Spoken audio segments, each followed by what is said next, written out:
Welcome to this very special edition of The Author's Voice with KAJ, a show where we explore the stories behind the stories. Here we dive into the worlds created by authors, discover their inspirations, and ensure that you walk away enriched and inspired. And today we have with us author and editor Amethysta Herrick. She is a PhD and she studied biology and chemistry, enjoyed a long career in technology, and now she is doing a lot of work in writing, blogging, podcasting, and she loves to read stories of transformation and make music on guitar or harp. Welcome to the show, Amy. Thank you so much, AJ. Good to see you again. Welcome to the show. Same here. Well, nice to see you again, and welcome to this special edition of the Author's Voice with KJ, where we'll be talking about your article, your the human spirit or a system of identity. We'll talk about that. But before that, let's understand a bit about your journey, your background, so that the audience knows who they are listening to.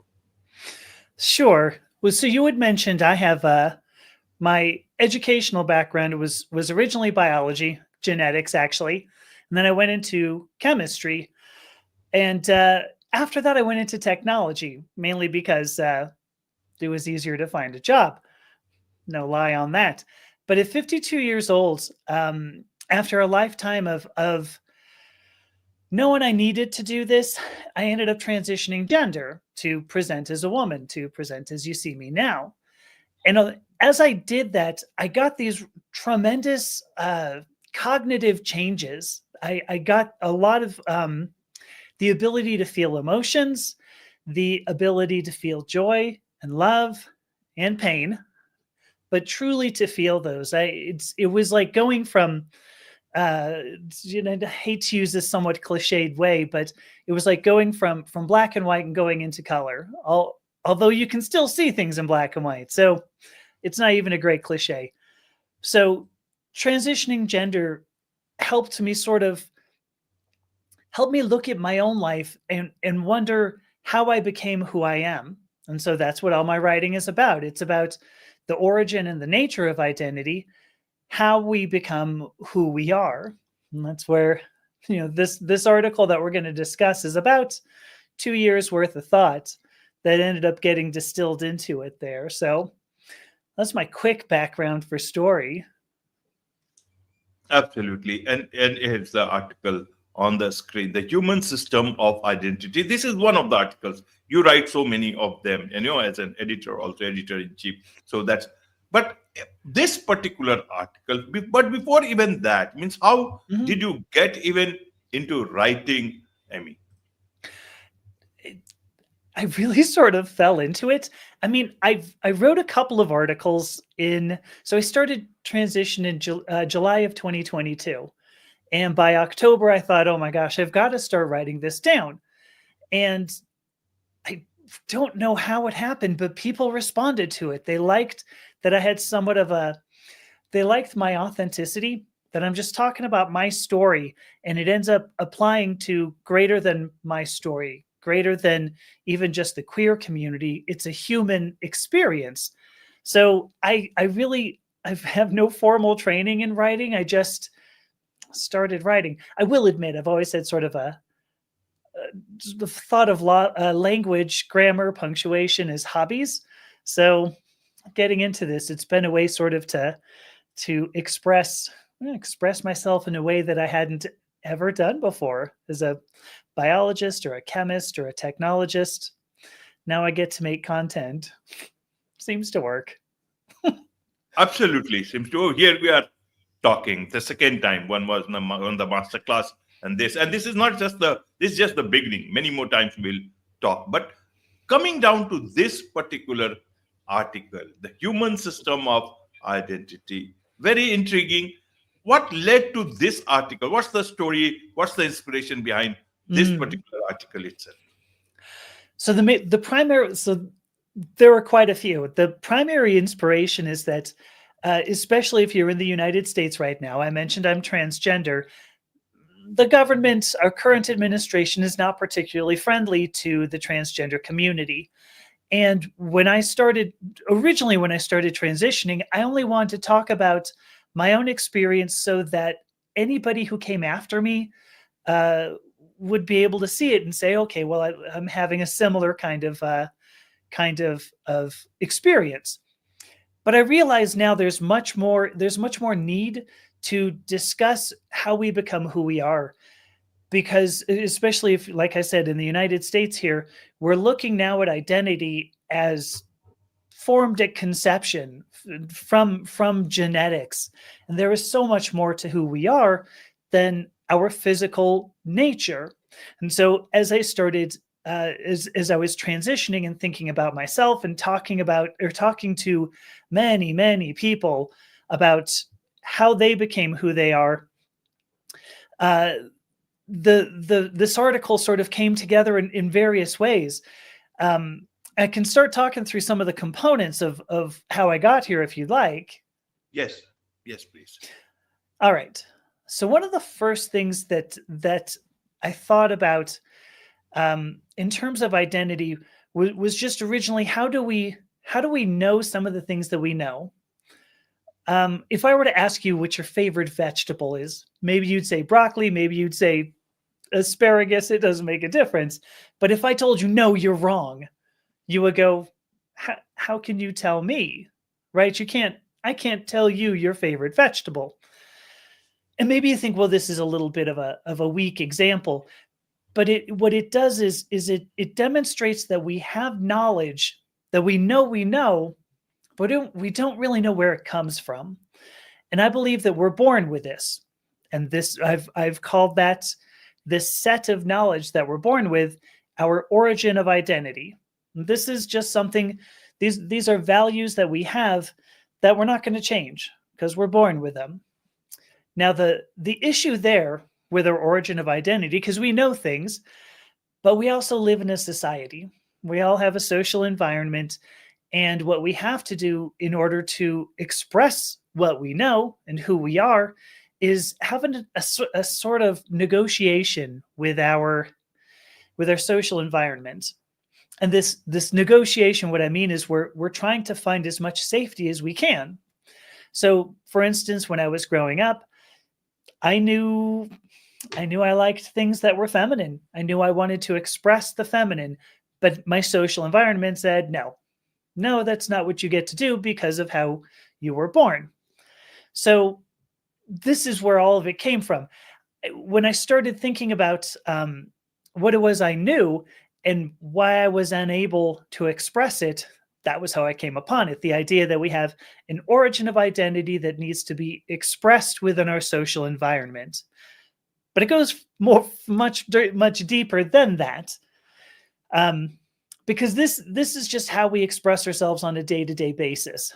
But I mentioned that we started off with a set of values, a set of knowledge that we have, what we like, what we dislike, but we also have experiences.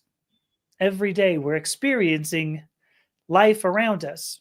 And there are times when we think, I wouldn't like whatever it is, broccoli, a vegetable, who cares? That you wouldn't like something, but then you experience it and you say, I'm wrong, I do like it. So those experiences help us tune what it is we know. I don't know if that was a good example or not, but the idea that I think of our origin of identity almost like the grain of sand that's in the middle of a pearl.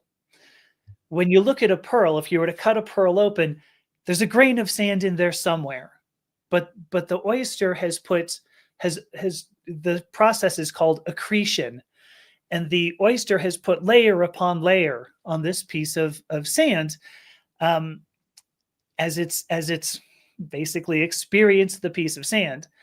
And so I like to think of our model of reality, as I've called it in the article there. Our model of reality starts with that grain of sand that is our set of core knowledge, our origin of identity, that gets accretion on top of it. So ultimately, you still have that knowledge, but the experience builds something bigger.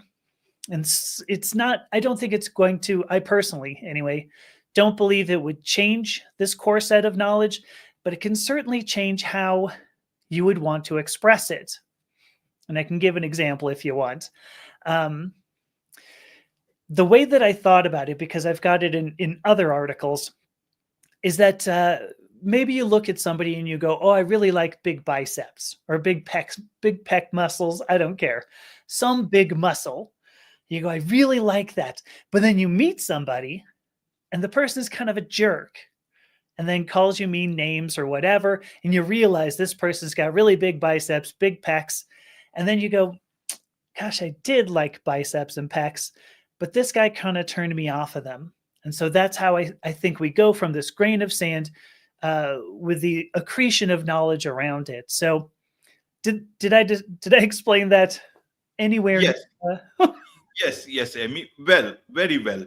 And that is where I want to understand in this article, how have you dealt about how we know who we are? Who we are. How should one look at it? And especially if they read this article, can they understand this better? Hmm.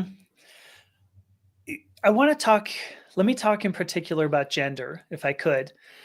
There is another aspect that going through this article, because of what I've given is a process. So we start off with a grain of sand, our origin of identity. As we interact with our social environment, we get an accretion of knowledge around the origin of identity. And as we interact with our social environment, we do so with the intent of maintaining our own safety. And so this is how we end up expressing who we are. But that's expressing, because what you had asked was, how do we know who we are? And I believe what that takes is observation. You look around your social environment, and we look for cues. Usually they're social norms, things like when I was growing up and was being told, no, I can't dress the way I want to, I can't do the things I want to. It's because the social norms would have prevented me. They weren't things little boys did, for lack of a better way of saying it. Um, but I have a way of demonstrating this, because I went to Thailand last summer of 2024, which was a beautiful time, by the way. Really, really exceptional place. Just thank you, Thailand, if you're out there listening. um, I was walking through a mall in Bangkok, and I saw a billboard from there was a man who had bright lipstick on, had makeup, his hair was very well done. And I looked at him and I thought, if I had grown up in Thailand today instead of the 1970s, back in the olden days, we almost just barely had cars then. That's how old I am. But when if I had grown up in Thailand and I had had those social norms, that it would have been okay for me to wear makeup or to express myself with more intricate hairstyles. Would I consider myself transgender? Because I think the answer is no. I consider myself transgender because the social norms around me cause me to I have to be. I want to express myself in a feminine way, but social norms would say that I don't, or that I can't. And in fact, now we have executive orders that say apparently I'm not supposed to, because there's an executive order. So this is sort of the example that I wanted to use. We have to look around at our social environment and see what we like and what we don't. There does need to be experience. We know what we know, but we don't necessarily identify it until we actually see it. And so it's this process of experiencing our social environment and continually revising our ideas of who we are that ultimately makes us understand who we are. I hope that answered that question. Yes, Amy. And then that is where how do you interact within the society with your own identity? Why has it become so difficult?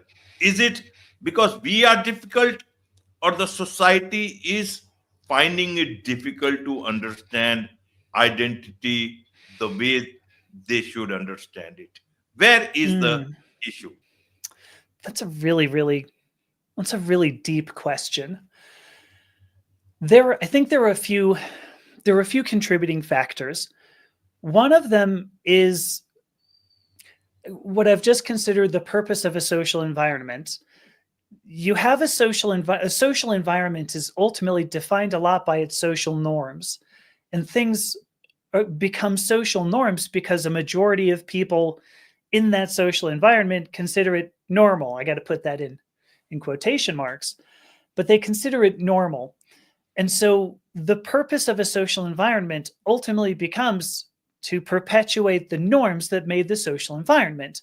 So when you ask the question, why do we bump up against social norms? It's the nature of a social environment. The next step you could ask is, well, how come we can't change social norms? And clearly we can. If you look at, like I have a great example. If I were to ask you, what type of characteristics these are, if I were to tell you somebody who had long flowing hair and elaborate makeup and high heels, would you think those are feminine characteristics? I would just look at it from a human to human point of view, Amy. Nothing beyond that. You, you're amazing, actually. I mean, I was because most people today will go, well, of course, those are feminine. But if you look at pre-revolution France, those were masculine characteristics. You wanted this big wig to make you look impressive. The makeup made you look scary. The heels made you taller. You were more powerful. Nobility, males in the nobility wore all of those things that we would associate, for the most part, with feminine characteristics today. So we know social norms can change. What does it take to change them? It takes people being willing to look at other people and say, okay, maybe I don't understand it, but that doesn't mean it's wrong. And so I think that ultimately is the answer to your question. A social environment exists for the sake of perpetuating itself. And if you have people within the social environment who are so invested in the social norms that they won't accept that they could change, you will find it very difficult to get along. So that's our interaction.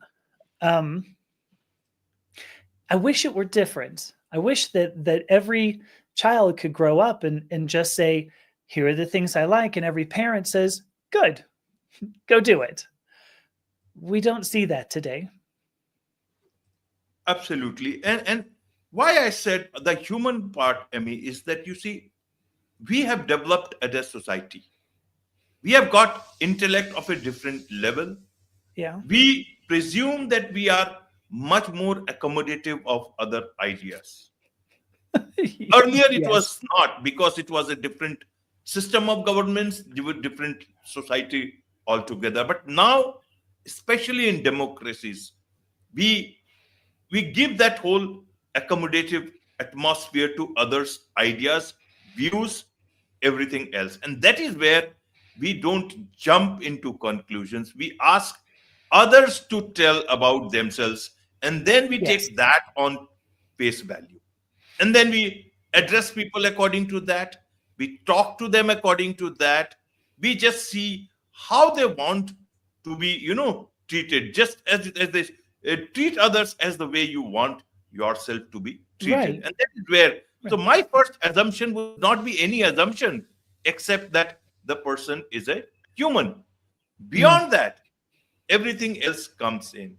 Then that is where the introduction comes in. How you want to be introduced, how you want to come across, without any. And that is where the equality really exists in that particular way. Hmm. Beyond that, it's all presumptions, and that is where I talk. Do you think Yes. we are moving towards, now we are talking about artificial intelligence and everything, do you think we are moving towards better times, better Mm. understanding of identities? Or do you think just because a change in administration in the United States of America, this will diminish, understanding will diminish? But do you think the other part of the world will move on to better understanding of this thing? How do you see this whole thing about identity, Amy? This is why I'm doing what I'm doing. I I believe that we want an easy answer is what it is. We want to be able to say, well, you have these chromosomes, you have this genetics, so as a result you have this identity. We can demonstrate that isn't true, but I think people want a very easy answer. And I don't think that we're getting better personally. I hate to say something like that, but I think back to like when I was in graduate school, I was in a very conservative part of the United States, and I'm not a ridiculously it's not like I'm a ridiculously liberal person, just I mean, obviously I have ways of expressing myself that other people don't. So I was in a conservative part of the country, and I feel like it was better. And this was 30 years ago. Ouch. Wow, 30 years ago. So I look at today and I go, if it was better 30 years ago, what have we done differently? You brought up AI as well. And one of what I feel really is a distinguishing characteristic of how I go at any of this identity at all. I observe because I'm a scientist. This is what we do. If you're a scientist, you look at reality. You don't say, I think reality should be like this. You say, what is reality? And you look at it and you go, oh, it appears like this. Ultimately, we're able to make theories, but we don't make theories, or science doesn't make theories without data. And I think that's similar to what you were saying, that if you meet somebody, you need data first. So you ask the person, how do I address you? What kind of person are you? Now the problem, so I wanted to say that before I talked a little bit about AI. AI, because some of my background is technology, right? Artificial intelligence is as good as what you feed it. If you feed it bad information, if you feed an AI information that is incorrect, and then ask about the world, whatever, it will give you that bad information back, because that's how AI works. It has to be trained. So I don't know that AI is necessarily going to help us figure out humanity. I think that, I mean, first of all, I think that identity doesn't live necessarily inside us. It's not a brain thing. It's not just a body thing. I think it's outside. And I don't know. I've been very influenced, and I'll throw this out here. I've been very influenced by Indian philosophy, by Advaita Vedanta, the idea that we have to continue to look, ask ourselves, who are we, because it continues to get deeper and deeper and deeper until you figure out that what is observing you must not be you. It must be outside somehow. So anyway, I think AI has its applications. I don't know if it's going to be in the field of human identity. Absolutely. Well explained, Amy. You see, Thank if you. we're talking of Indian philosophy, we also talk about births, rebirths, and many births. And Yes. and if we come to a point in science that we can know about all the births that we have taken, uh, we will never know how many times it was, in what gender, what identity. Right. And if we look at it from today's point of view, we will just have to look at, either a zero sum game, or the whichever wins in terms of numbers. And that is where Yes. I don't know what sort of a world will that be, or what sort of a time that will be. I don't know, but I hope we're able to do that someday. Of course, the prevailing attitude of Abrahamic religions is that you have one shot at this, right? Don't mess it up. Get to heaven and you're out of here. But I love the idea of transmigration. You've said rebirth, transmigration, your soul going from body to body. I think that's great, because I think that helps. I think that it's funny. I was going to say concretizes, but it really does. Like, why would we come into this birth with some knowledge?